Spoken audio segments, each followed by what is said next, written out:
내린 후에야 그가 너희를 여기서 내보내리라.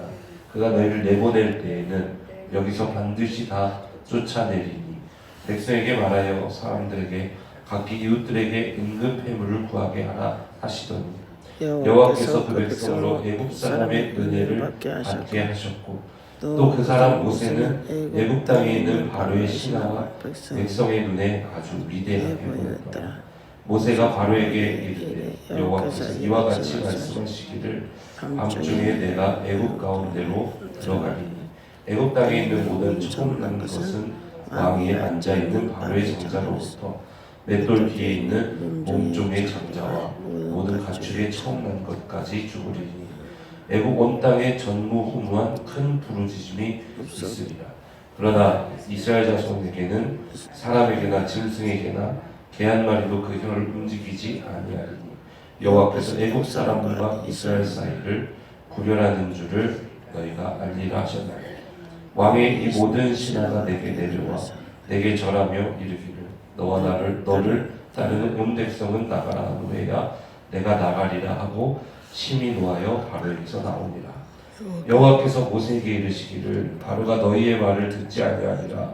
그러므로 내가 애굽 땅에서 나의 기적을 더하리라 하셨고 모세와 아론이 이 모든 기적을 바로 앞에서 행하였으나 여호와께서 바로의 마음을 완악하게 하셨으므로 그가 이스라엘 자손을 그 나라에서 보내지 아니하였더라. 아멘. 우리 오늘 출애굽기 11장 1절에서 10절까지의 말씀을 같이 읽었습니다. 어제는 이제 태양을 이제 가리시고 흑암 가운데 이 애굽 백성들이 다니게 하시는 그러한 재앙이었고요. 이제 오늘은 이제 바로의 아들, 그래서 애굽의 장자들을 치겠다라고 이제 말씀하시는 그러한 하나님의 이 재앙이 예고되는 그러한 장면입니다. 어제 말씀을 나눈 것처럼 이 태양이 어두워진 사건은 굉장한 사건이었습니다. 왜냐하면은 이집트의 주신이 바로 태양신 레이기 때문에 그렇습니다. 그러니까 자기들이 믿는 태양신이 빛을 더 이상 발하지 않는 장면은 굉장히 소름 끼치게 두려운 그러한 이집트 사람들에게는 애굽인들에게는 소름 끼치게 두려운 그러한 장면이었을 것입니다. 자, 그런데 오늘부터는 이제 더 큰 문제가 생기는 거예요. 그게 뭐냐면은 바로의 아들 그 장자를 하나님이 이제 심판하겠다 이렇게 말씀을 하시는 겁니다. 이게 왜 큰일이냐면 태양신 라는 하늘에 뜬 태양으로 이제 이렇게 보여서 충격적이긴 하지만 파라오는 어떻게 여겨졌냐면 이집트 사람들한테 바로가 파라오잖아요. 근데 파라오는 어떻게 여겨졌냐면 태양신 라의 현신으로 봤습니다, 사람들이. 그러니까 바로는 이 땅에서 사람들이 쉽게 볼 수 있지는 않았겠지만 이 땅에서 접할 수 있었던 태양신 라가 누구냐면 그게 바로 파라오였거든요. 자, 그런데 하나님께서 지금 누구에게 심판을 내리겠다 그랬냐면 파라오의 아들에게 그 심판을 내리겠다. 왜 그러냐면 장자는 그 집안을 대표해서 그 집안을 상징하는 게 바로 당시에 장자의 의미였습니다. 집안을 상징하는 거예요. 그러니까 바로의 아들을 치신다라는 것은 곧 바로의 집안을 치신다라는 얘기와 동일한 의미인 것입니다. 그러니까 파라오의 아들이 죽는다. 이것은 태양신 라의 현신인 바로 그리고 그 태양신이 지키는 집안의 멸망을 이야기하는 거예요. 그러니까 굉장히 충격적인 사건인 것입니다. 그런데다가 태양신 라가 지키는 집안이 누구냐면 바로 파라오의 집안이었기 때문에 이 열재앙 사건은 이집트가 섬기는 모든 신들을 하나님이 죽이는 사건이거든요. 그럼으로써 누가 진짜 신인지 봐라. 이거를 보여주는 사건이고, 고대의 전쟁은 신과 신의 전쟁이라고 했잖아요. 그래서 이스라엘 사람들이 섬기는 여호와 하나님이 참 하나님이고, 너희 이집트에서 섬기는 신들은 다 거짓이다. 이거를 선포하며 이스라엘 백성들에게는 와, 우리가 섬기는 여호와가 진짜 하나님이구나, 이거를 깨닫게 되는 것이고, 이집트 신들은 심판당하게 되는 것이고, 파라오는 와, 이게 내가 믿는 신이 거짓된 신이구나 하면서 이 세상에서 하나님이 영광 받으시는 사건이고, 이런 게 다 이 열재앙의 의미란 말입니다. 여러분, 그래서 오늘 이 메시지를 통해서 저는 우리 사랑하는 플레이센터의 모든 성도님들이 이 세상에 유일한 신이요 참 하나님은 우리 여호와 하나님 한 분뿐이라는 사실을 믿으시길 축복합니다. 아멘. 여러분, 그래서 이 애굽이 의지했던 태양신은 이들에게 결국에는 이들에게 심판의 눈물을 흘리게 하지만, 이스라엘에게 은혜를 주시는 하나님은 결국에 이들에게 기쁨과 웃음을 안겨주신다는 사실을 여러분 잊지 마시기 축복합니다. 그 말씀 어떻게 나오냐면 오늘 출애굽기 11장 6절을 한번 읽어보겠습니다. 6절 같이 읽어보시죠. 시작. 애굽 온 땅에 전무후무한 큰 부르짖음이 있으리라. 왜냐하면 장자가 다 죽으니까요. 처음 난 것은 가축도 다 죽으니까요. 그런데 7절 한번 읽어보세요. 시작. 그러나 이스라엘 자손에게는 사람에게나 짐승에게나 개 한 마리도 그 혀를 움직이지 아니하리니 여호와께서 애굽 사람과 이스라엘 사이를 구별하는 줄을 너희가 알리라.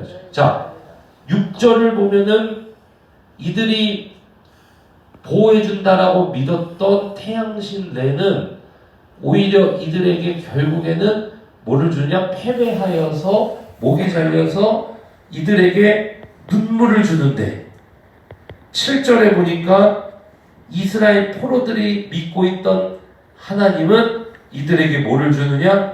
이들을 구별하여서 결국엔 이들에게 웃음을 안겨주신다. 이렇게 이야기합니다. 여러분, 오늘날도 마찬가지입니다. 그래서 우리 블레싱 샘터교회 성도님들이 혹시 세상을 의지하고 세상의 신을 의지하고 있다면 그것은 우리에게 결국에는 실패의 쓰디쓴 눈물을 흘리게 만들 것이고, 종말의 심판날에 우리에게 통곡을 안겨줄 것이 바로 그것입니다.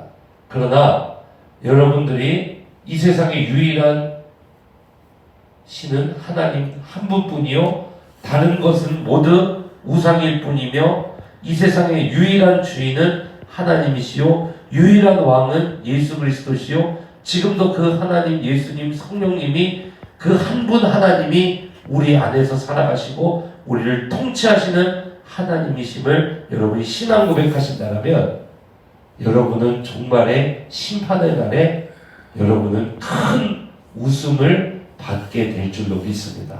여러분, 오늘날의 신이 뭘까요? 오늘날의 신은요, 성경의 가장 오래된 신은 바로 돈입니다. 성경의 가장 오래된 신이에요, 이게. 그래서 구약에서는 바알이 비의 신이거든요. 따지고 보면 돈이에요. 왜 그러냐? 왜 비의 신 바알이 생겼냐면 농사가 잘 돼야 되거든요. 구약의 신은 바알이 많이 나오죠. 그리고 아세라, 다산. 왜 다산해야 될까요? 당신은 농경사이기 때문에 자식이 많은 것은 노동력의 증가를 이야기했고, 노동력의 증가는 곡간의 풍성함을 이야기했거든요. 그러니까 구약의 바알과 아세라는 곧 본질은 돈과 관련된 얘기예요. 그리고 맘몬이라든지 신약에 가서 맘몬이라든지 이런 것들은 다 물질과 관련된, 돈과 관련된 그러한 신이라는 거예요. 현대는 어떤가요, 여러분? 오늘날은 어떤가요? 오늘날도 당연히 황금 만능주의. 이게 근본 핵심에 있잖아요.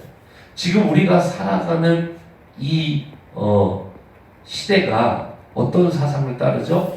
자본주의. 당연하죠. 그러니까 어떻습니까? 그 아래는 황금이 당연히 깔려야 이게 살아갈 수밖에 없는 그러한 시대가 지금 시대라는 것이 아니라 인간의 본질이라는 게 그게 지금. 여러분, 그런데 돈을 쫓아가면 어떻게 될까요? 6절 보십시오. 애굽 온 땅에 전무후무한 큰 부르짖음이 있습니다. 여러분, 돈 쫓아가면 이제 우리가 6절 이렇게 됩니다. 그런데 하나님 따라가고 말씀 따라가고 순종하면 어떻게 될까요? 7절과 같이 그 집에는 개 한 마리도 혀를 움직이지 않는다는 거 뭐냐면 울 일이 없다는 겁니다. 종말에 대성통곡하는 게 돈 쫓아간 사람들, 종말에 큰 웃음 짓는 게 말씀 쫓아간 사람들, 말씀 순종한 사람.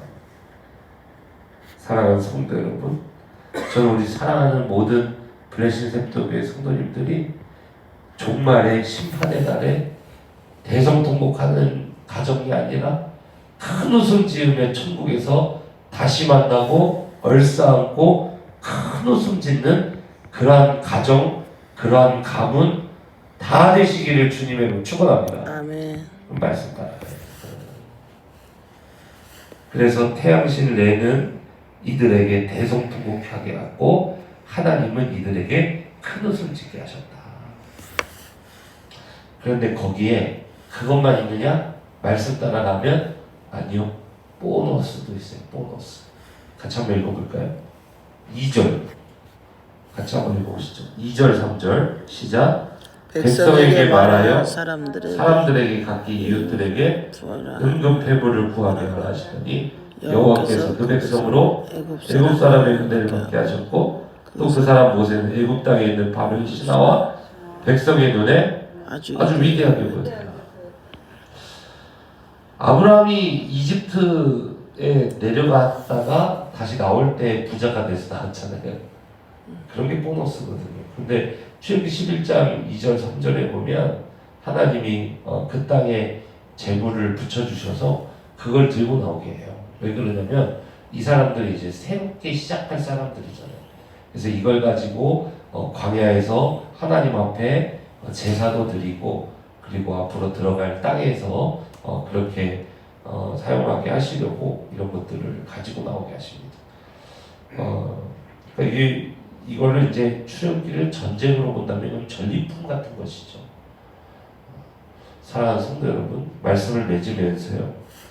이 땅에서 모든 사람이 돈을 신으로 쫓고 있는데 그거 쫓아가면 마지막 날에 대성통곡합니다. 왜냐? 어차피 이 땅에서 우리가 하나님 나라 가서 심판받을 때 이 땅에 있는 거 다 두고 가거든요. 빈손으로 갑니다. 사람을 입관할 때 보면은요, 두 손에 쥐고 가는 사람 한 명도 없어요. 그러니까 어떻습니까? 돈 쫓아가면 허무해지고 허망해지고 여러분 반드시 대성통곡할 일이 생깁니다. 그러나 하나님 말씀 쫓아가면 가정이 변화되죠. 하나님 말씀 쫓아가면 하늘의 복이 그 직장과 사업장에 임하죠. 하나님 말씀 쫓아가면 순종하면 복의 대로를 걷죠. 하나님 말씀 쫓아가면 순종하면 천국 문에 다다르죠. 사랑하는 성도 여러분, 하나님 말씀에 순종하여 주님의 말씀을 온전히 따라가면 여러분은 종말에 큰 웃음 짓게 될 줄로 믿습니다. 여러분, 이게 하나님의 말씀이에요. 이게 앞으로 어떻게 이루어지는가 보십시오. 그리고 여러분의 삶을 통해서 그 하나님 말씀 쫓아간 그 간증을 성도들 앞에 전하고 또 이웃에게 전하고 그것이 복음으로 연결되는 너무나도 복된 주의 종들 다 되시기를 주님으로 축복합니다. 시간 다 함께 기도합니다. 살아계신 하나님 아버지, 세상 세상에 존재하는 신이라고 믿는 것들이 실상은 아무것도 아닌 존재였고 없는 존재였고, 그리고 그것 따라갔던 사람들은 아버지 크게 우는 장면을 우리가 보았습니다. 그러나 하나님께서 자신의 백성을 구별하여서 눈물이 아닌 큰 웃음 앞으로 짓게 하실 것을 또한 우리가 보았습니다. 하나님, 우리는 세상의 신인 돈을 쫓아가며 종말에 크게 우는 자입니까? 아니면 하나님의 말씀을 쫓아가다가 천국문에 이르러 크게 웃는 그러한 자입니까? 그렇다면 오늘 우리가 세상으로 나아가 나의 생존을 위하여서 일하는 것이 옳겠습니까? 아니면 주님, 내가 삶으로 나아가 세상 자리로 나아가 그곳에서 사명자로 살아가는 것이 복이겠습니까? 하나님, 우리가 오늘 이 새벽에 또 이 말씀을 듣는 동안에 그것을 깨닫게 하여 주셔서 하나님, 우리가 오늘도 생존의 자리가 아닌 사명의 자리로 나아갈 수 있는 블레싱 샘터 교회 다 되게 하여 주시옵소서. 그러므로 말미암아 종말의 심판의 그 심판대 앞에 섰을 때 그 가정이, 그 가문이 통곡하는 가문이 되지 않게 하여 주시고, 그 가정과 가문이 그 천국문 앞에서 다 함께 기쁨으로 입성할 수 있는 귀하고 복된 가정이 다 되게 하여 주시옵소서. 하나님, 이 말씀을 믿고 나아가는 자들마다 하나님의 귀한 복으로 함께하여 주시옵소서. 그리고 그들이 구하지 아니하였던 곁까지 그 이 땅에서의 하나님, 먼저 그의 나라와 그의 의를 구할 때 더하시는 모든 것들을 이들이 또한 다 받게 하여 주시옵소서. 감사드립니다. 살아계신 우리 주 예수 그리스도 이름으로 기도드립니다. 아멘. 주님의 이름을 부르시어 기도한 후 자유롭게 가다 돌아갑니다. 주여, 살아계신 하나님,